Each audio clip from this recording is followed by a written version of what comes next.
nossa convidada hoje, o programa Medicina Estética, é a doutora Carolina Valença, que é mestre em tocoginecologia pela Faculdade de Ciências Médicas, UPE, e vai conversar conosco sobre os cuidados com HPV. Tudo bem, Carolina? Tudo bem, doutor Leão. Boa noite. Mais uma vez, obrigado pelo convite. Obrigado por contar com você aqui. É uma honra para nós. Carolina, o que é o HPV? Doutor Leão, a gente hoje em dia muito ouve falar HPV, o bicho, né? O bicho da paciente ginecológica HPV. O HPV nada mais é do que o papiloma vírus humano, que é o vírus que comumente, popularmente, o que ele mais causa é a verruga, seja a verruga de pele, a verruga vulgar de pele ou a verruga genital.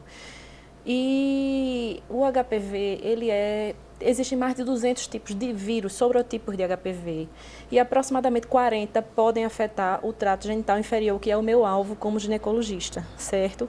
Então, esses HPVs que podem afetar o trato genital inferior, eles podem causar as verrugas genitais, popularmente conhecidas como crista de galo, tá? Ou também podem causar algumas lesões em colo de útero e vagina, que, se não tratadas, e caso também a infecção pelo HPV, que usualmente costuma ser uma coisa autolimitada, persista, né, a virose, ela dure mais do que tem que virar, essas infecções podem evoluir para lesões pré-malignas e malignas do colo do útero, né? E a nossa finalidade é que o paciente que venha ter a infecção por HPV, caso essa infecção persista, a gente corte esta cadeia e não deixe que o paciente chegue a ter o câncer de colo de útero, vagina ou qualquer parte do trato genital inferior. Corta antes de virar câncer, nas lesões pré-malignas. Carolina, e como é que se evita o contágio, ou como é que se dá a propagação desse vírus? Pronto. O HPV, ele é um vírus de contato pele-pele, mucosa-mucosa. Então, no caso do trato genital inferior, o contato essencial é através da relação sexual. Porém, ele pode ser transmitido numa menor intensidade por fomites, por objetos contaminados, toalha, até objetos médicos contaminados. E assim, a camisinha, ela é essencial para diminuir a infestação. Os estudos mostram que quem usa preservativo diminui a incidência de infecção de colo uterino e vagina, né?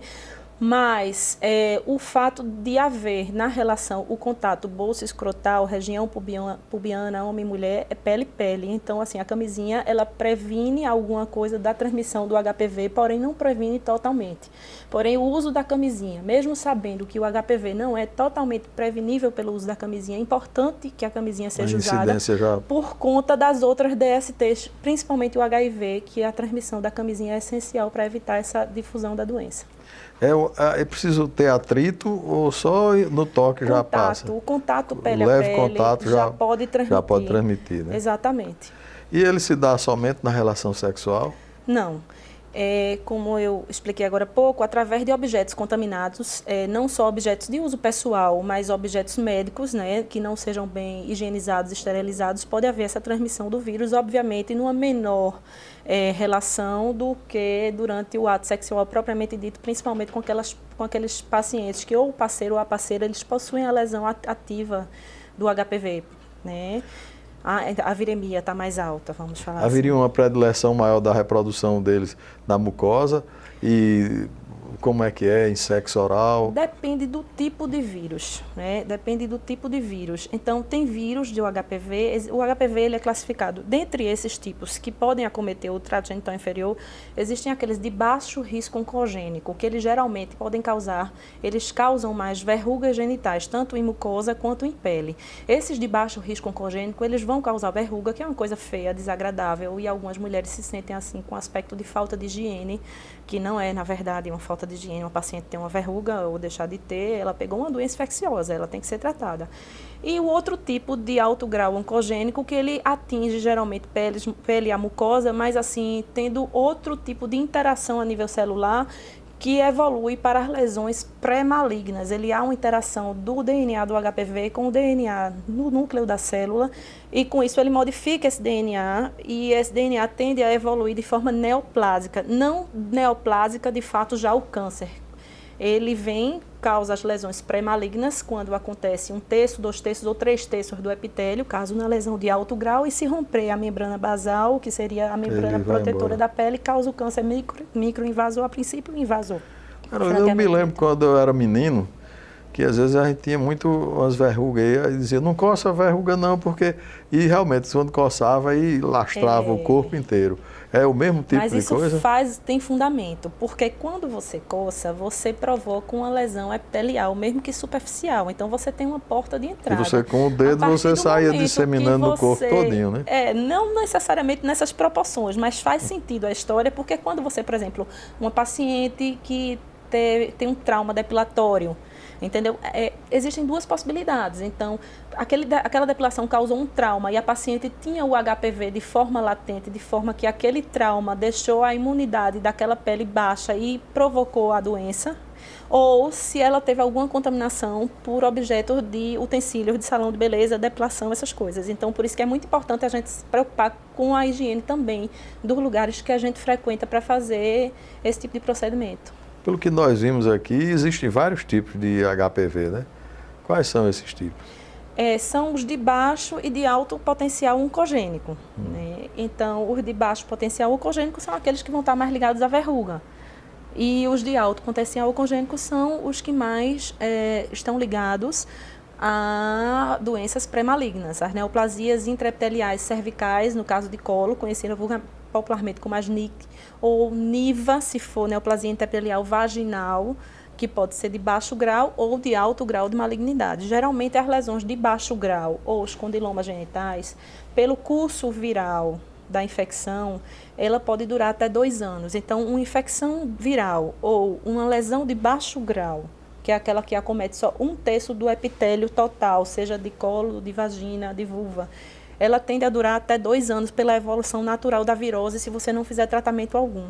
E se essa lesão durar mais do que 2 anos, ela vai tender a persistir. Se ela vai tender a persistir, ou ela já pode ter até um foco de alguma lesão de alto grau impermeável. Ela tem que ser excisada amplamente para que não apareça o câncer. Lógico que assim, não é a maioria das pacientes que vão ter uma lesão de baixo grau que vai persistir ou vai evoluir. É uma pequena porcentagem dela, mas é por isso que é importante a prevenção e a vigilância dessas lesões para evitar que o câncer apareça. Como é que se detecta o HPV? Olha, na verdade, hoje em dia, existe uma cultura muito de saber se eu tenho HPV ou não da paciente. Na verdade, a gente não se preocupa em pesquisar o HPV na população em geral. Não faz sentido, porque assim é exemplo de outros vírus, como o herpes, o HPV ele é extremamente difundido na população em geral, o vírus. Mas nem todo mundo vai ter verruga nem lesão pré-maligna, seja de qualquer parte do trato genital inferior. Mas o HPV, você tem a indicação de fazer o exame de prevenção regularmente, no caso da mulher, para detectar alguma alteração que seja causada por ele. A nossa intenção não é tratar o vírus HPV. Ah, doutora, eu vou morrer com o vírus HPV, o HPV não tem cura. Na verdade, a gente não se preocupa com a cura do HPV, a gente se preocupa com a cura daquela pessoa que tem uma doença, seja qual for, causada pelo HPV. A gente trata a doença, não trata o vírus.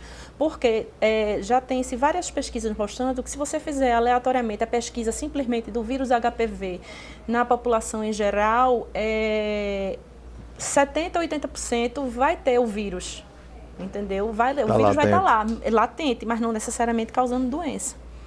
E qual seria o tratamento?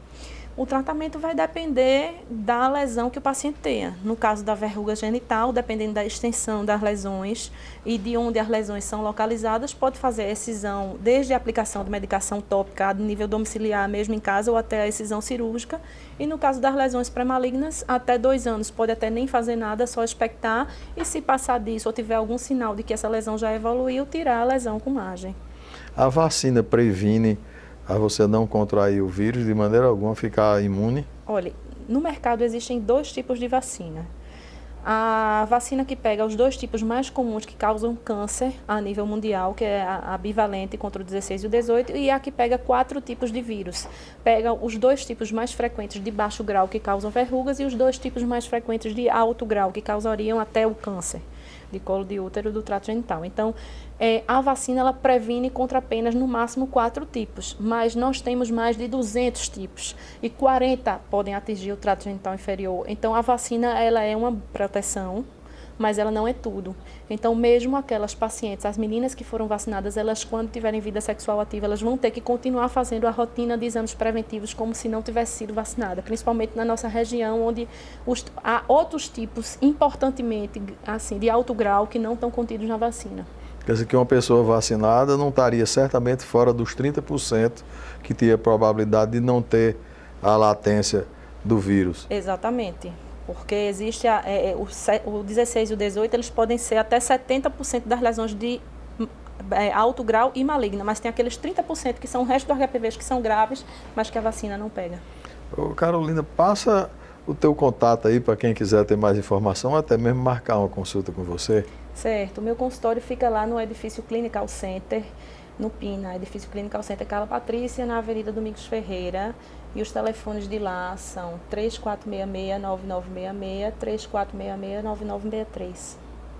Muito obrigado, Carolina. E você em casa, não sai daí. Logo mais estaremos de volta com o programa Medicina Estética para você.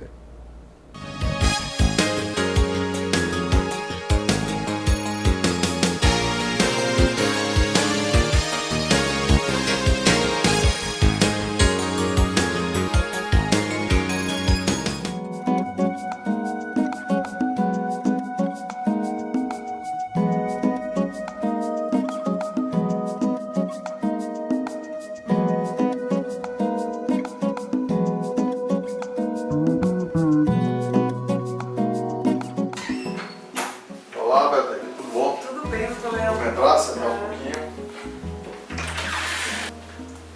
Olá, Beto, tudo bom? Tudo bem, tudo O bem. que é que você deseja, Beto? Eu quero ajeitar o meu nariz, assim, porque não sou satisfeita com esse nariz. Seu nariz funciona bem? Funciona. Inspira direitinho? Inspira, tem um olfato maravilhoso, mas Só a parte estética. É a parte estética, assim, eu acho que me deixa muito insegura. Mas Sua agora- saúde é perfeita? Perfeita. Não tenho alergia. Toma medicação nada, não tem alergia a remédio nenhum. Já se operou alguma vez? Só cesariana. Foi com anestesia geral ou foi peridural? Foi peridural. Peridural. Há quanto tempo? 21 anos. Mais de uma? Foram duas. Duas cesáreas. Não, foi um parto normal e um cesáreo. Cesáreas. O que é que você não gosta do seu nariz? Aqui na frente, assim, esse osso, né? E isso aqui. Assim, as asinhas eu acho até legal, não acho que é tão escandalosa, nem o... É mais o a miolo narina. do nariz. É isso aqui, essa E ele parte é um aqui. pouco desviado também, tá escrito, né? Não, isso aí eu nem sabia. Pronto, é isso. Então é isso aqui, tá entendendo? Então dá uma, sei lá, uma alinhada e uma afinada aqui. E parece que quando a gente vai amadurecendo mais, ele não para de crescer, né? Então, cada Vamos vez dar uma mais- examinada que eu quero dar uma olhada nele por dentro para ver se tem algum desvio, alguma coisa e a Certo. gente possa mexer no sentido de melhorar a função dele. Ok. Ok? Vamos lá dar uma olhada. Pode ser. Betânia, vamos dar uma olhada aqui por dentro para ver se a coisa está funcionando direito. Viu? Nada. Tá tudo bom. Tem um pincezinho aqui, né? Vai ficar bonito que vai chamar a atenção do sensor. Não vi nenhum desvio, não. Tem uma calosidade aqui que a gente chama de giba. Essa ponta aqui são as alares, eu vou trabalhar ela e provavelmente vou fechar um pouquinho a asa. Ela é muito aberta, entendeu? Vou aproveitar a sua cirurgia e botar um pouquinho de gordura nesses dois sulcos. Eles são bem marcados, além do nariz, vou fazer isso também. Tá tudo beleza. Vamos para lá para pedir os exames. Betânia, agora vamos pedir os seus exames. O exame que eu fiz ali no seu nariz mostrou que realmente você não tem desvio profundo nenhum, é só na parte óssea superficial e que a gente vai poder corrigir isso tranquilamente na cirurgia. Vou pedir os exames de sangue, pedir exame de coração, e estando tudo bem, a gente já pode marcar a sua cirurgia. Você vai levar para fazer e quando estiver pronto, aí você traz eles aqui de volta. O exame de coração. Esse outro exame aqui são os exames de hematológico de sangue. Estando tudo pronto, aí você traz de volta aqui e a gente vai e marca a sua cirurgia. Tá joia, então. Muito obrigada. Por Viu? nada.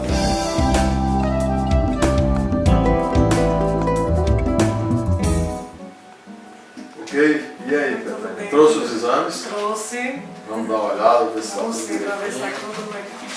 Tranquilo. parecer cardiológico, temos exame de sangue, tá tudo bem.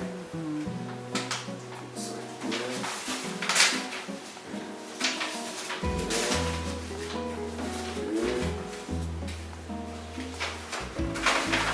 O doutor cardiologista está dizendo que tá tudo em paz. Ai, que bom, graças a Deus. Está apta para fazer esse cirurgia. Alguma dúvida? Eu tenho algumas dúvidas. Com relação à recuperação, quanto tempo eu vou poder voltar a trabalhar, quanto tempo eu vou poder voltar a malhar. Como é seu trabalho?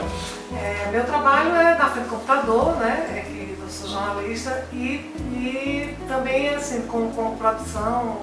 Na parte externa também? Também um pouco. Essa parte interna você pode voltar a trabalhar até em 3 ou 4 dias. Vai trabalhar, ainda vai ter uma imobilização do seu nariz, é uma espécie de gesso, é um plásticozinho que vai ficar uma semana. Depois mais 3 dias com um esparadrapo cor da pele, que você vai tirar depois do 10º dia, já vai ficar sem nada.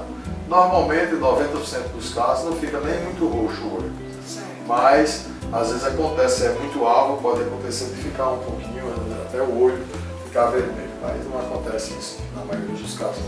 E para voltar a malhar, assim, para fazer minhas atividades físicas? Em torno de uns 15 dias você volta às suas atividades físicas, desde que seja na academia. No Sim, sol, na academia. São 60 dias se você se expor diretamente ao sol. Certo. Sua cirurgia será com anestesia geral, Bom, vai ter uma duração mais ou menos de torno de uns 30, 40 minutos e logo depois você vai ficar acordada, podendo ter alta umas 3 ou 4 horas, logo depois que acabar a cirurgia. Eu já volto para casa. Já volta para casa. Muito bom. Não tem dor nenhuma, você vai ficar respirando pelo nariz, não tem nenhum tampão, para obstrução das narinas.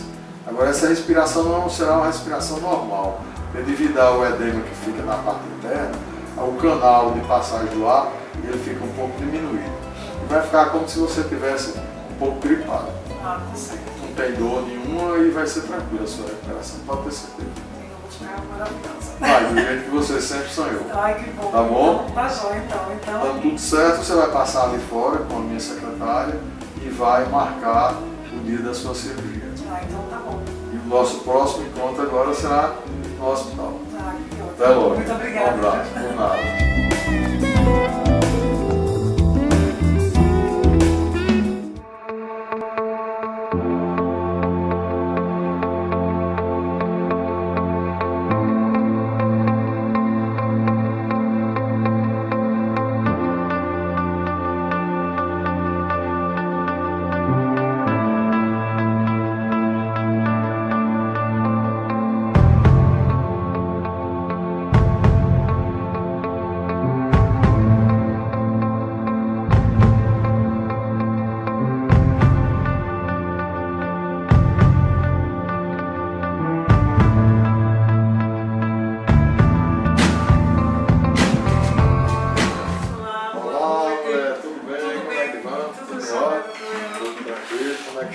Quanto tempo hoje? Um mês já? Um mês. Olha. E aí, como é que você tá? Tô bem, tá tudo assim, caminhando. Tá indo direitinho. Tá indo direitinho. Ainda tá inchadinho, chega a tá brilhando, né? Tá, e assim, eu tenho algumas dúvidas, assim, tá com olheira, isso... Todos os preenchimentos? Gostei. Não tá com olheira, não. Ainda tá um pouco arroxeado, né? Isso aí vai desaparecer. Isso desaparece. Pronto. Mas a expressão do olho já tá outra, né? Você já pode, se quiser, até se pintar. Pode? Ai, que bom. O nariz aqui ainda tá com muita dema. Tentar. O nariz tá Tá aqui. brilhando. Aí me diga uma coisa, eu uso óculos para trabalhar, isso interfere, eu Um tenho que pouquinho, tá botando já, né? Estou botando, Por porque isso que não ele tem tá como... ainda prendendo um pouco. Mas vai ainda até que desaparece. Pronto, assim, eu vou botar uma armação mais Mais leve. leve. Pronto. Ficou mais nova aí, uns 10 anos. Né? Oh, coisa boa. Reconheceu mesmo. Coisa boa. Muito bom. Tranquilo. O nariz, assim, que eu acho que dentro, eu tô achando que fica inchadinho mesmo. É, tá? inchado e cheio de casquinhas. Sim, Né? Com o Mas- tempo elas vão sair, porque a cicatriz dele quase todas são internas. Ah, tá. Ela vai melhorando até que desaparece por completo. Então eu continuo usando. Usando o sorinho, você ainda está um pouco fanhosa, Sim. porque essa inchação interna faz com que o ar ainda não passe como vai passar normalmente. Ah, tá certo. Viu? E eu acho que tem um pouquinho. Vai tirar. Ah, Viu? legal. Tá bom? Tá joia. Ah, só. Então, Muito obrigada, viu? a menina vai tirar o ponto ali. Quando for daqui mais uns 30 dias, eu quero ver de novo. Ah, tá bom. O nariz ele desincha, leva 2 anos para desinchar completamente. Mas com 2 meses já fica mais ou menos parecido com o que vai ficar. Estou muito certo? feliz, estou muito feliz. Beleza. Muitos elogios.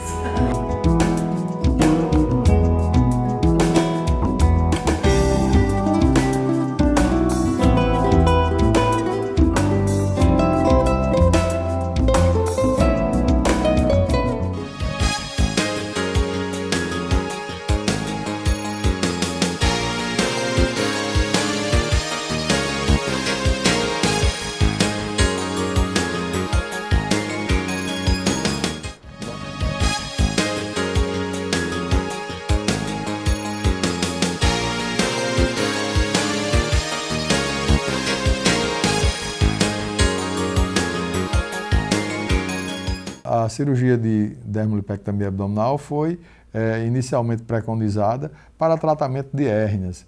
O paciente tinha alguma hérnia incisional, alguma coisa, e a pele fazia aquela distensão e era preciso que se tirasse esse excesso de pele e de gordura. E depois se passou a usar também com fins estéticos. Então, as pacientes grandes, múltiplas quer dizer, mulheres que têm muitos cílios, tinham aquela dilatação da musculatura abdominal que ficava afastada e com o tempo aquilo ali ia fazendo como se fossem verdadeiras eventrações, um abdômen avental, fazer assaduras na região do púbis e se começou a fazer a cirurgia, geralmente a cirurgia era feita em âncora, feita uma incisão assim que a gente chama flor de lis e embaixo terminava a cirurgia fazendo como um T deitado. E à medida que a cirurgia foi evoluindo, se passou a diminuir o tamanho das cicatrizes, se passou a usar cicatrizes menores, o uso de lipoaspiração nas partes laterais, um descolamento menor e principalmente o trabalho da musculatura, no sentido de fazer com que essa musculatura que foi deformada com a gestação, na maioria das vezes, a mulher quando vai ter menino, o que é que acontece? A barriga vai crescendo lentamente e aquilo ali vai distendendo a musculatura do reto abdominal, que ela é unida aqui na frente, na linha do umbigo, ela vai afastando, vai afastando, vai afastando. E depois vamos dizer assim, que a paciente tem o menino que pare, ela não volta mais ao normal. E é preciso que se faça um descolamento e por baixo se reaproxime toda essa musculatura para dar uma nova tonicidade. É uma cirurgia que deve ser feita, vamos dizer assim, depois que a mulher tiver todo o seu planejamento familiar completado. Porque se tiver uma outra gestação, provavelmente isso vai voltar ao lugar anterior. Então a dermolipectomia é uma cirurgia onde a gente tira o excesso de pele e reposiciona a musculatura do abdômen. É indicado em qualquer mulher que depois da gestação deseja ter o abdômen de volta. Essas cicatrizes hoje são pequenas e se usa muito lipoaspiração para tirar os excessos das gorduras laterais e também, às vezes, na gordura da região supraumbilical.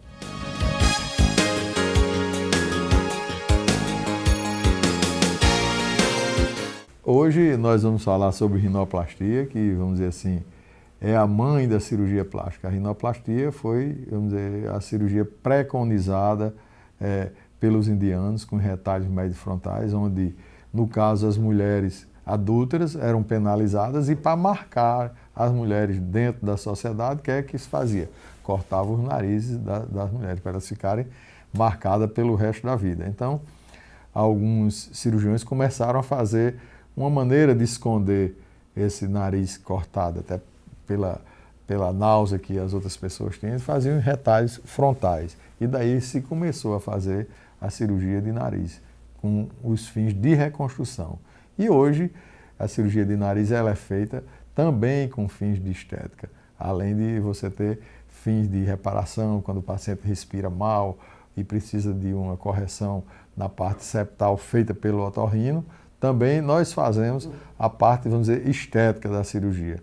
A rinoplastia é assim, a mãe da cirurgia plástica no sentido de refinamento, no sentido de a gente ter um resultado mais palpável. Então, a rinoplastia é uma cirurgia simples de execução, pode ser feita tanto de modo aberto como fechado. A gente tem a exorrino, geralmente se faz ou em rinoplastias secundárias, quando a gente opera o nariz pela segunda vez, ou em narizes que são bastante, vamos dizer assim, abaulados, tipo narizes negroides. E tem a rinoplastia fechada, a famosa rinoplastia de Joseph, o pai da rinoplastia moderna, um alemão que preconizou praticamente todas essas técnicas que a gente tem da rinoplastia fechada.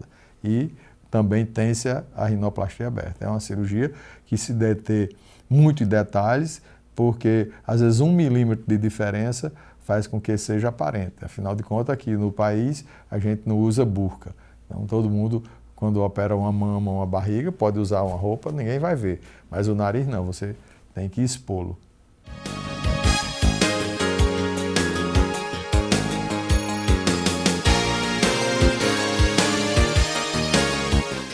Joaquim, depende muito da atividade que você exerça. Se você for um surfista que vai ter que ir para o sol, na faixa de uns 2 meses, em torno de 60 dias, para voltar às atividades normais. Mas se você trabalhar em ambiente fechado, até mesmo com o público, 10, 12 dias é um tempo bastante suficiente para que você possa voltar às suas atividades normais.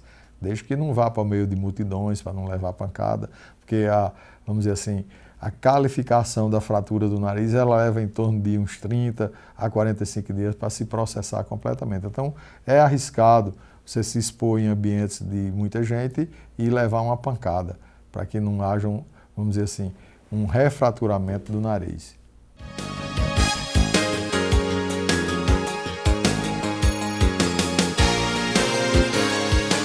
Fátima, a plástica de nariz é feita em crianças só quando tem fins reparadores. Nós operamos, às vezes, pacientes portadores de uma doença chamada fissura labial, que compromete tanto o lábio como o nariz, e essa cirurgia ela pode ser feita com o paciente até 3, 4 meses de idade, onde a gente já começa a trabalhar isso. Mas com fins estéticos, o ideal é que se faça na faixa de 13, 14 anos em diante, porque é a época que o crescimento ósseo já tem se desenvolvido e também o crescimento da parte cartilaginosa. Então, em torno de 13 a 14 anos com fins estéticos.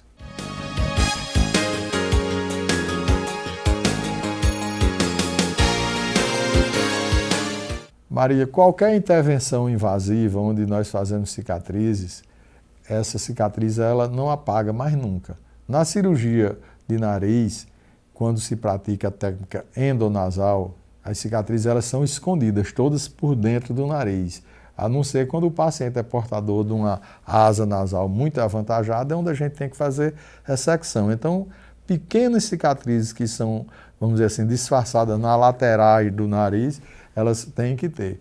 Ou quando o paciente faz um exorrino, onde tem uma cicatriz na parte inferior da columela, que também é praticamente inaparente. Você vai notar se chegar muito junto ou olhar de baixo para cima o paciente. Então, eu diria que a rinoplastia é uma cirurgia vamos dizer assim, em termos de cicatriz, é excelente resultado, porque são praticamente imperceptíveis.